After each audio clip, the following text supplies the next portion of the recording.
Agar sizlarning ham kichkina farzandinglar bo'lsa, stiralkada kir yuvayotganinglarda o'ynab bosib tashlayotgan bo'lsa, bu funksiyani ko'rib olishinglar kerak.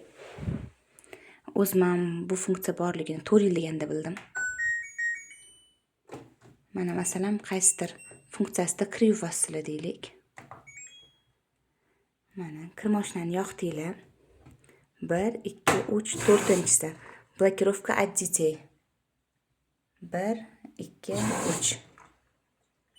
3 sekund bosib turdinglar, qulfcha yondi mana. Endi pauza qilasizlarmi, men buni buraysizlarmi yoki men bu funksiyalarni bosasizlarmi, foydasi yo'q. Bosilmaydi. Endi kir yuvib bo'ldinglar. Kir yuvib bo'lganingizdan keyin bu ochilmaydi. Yana xuddi o'sha funksiyasi bilan blokirovkani ochasizlar. 1, 2, 3. Mana qulfcha ochildi. Endi bemalol kirlarni olsanglar bo'ladi. Juda ham yaxshi funksiya ekan, to'g'risi. Menga yoqdi.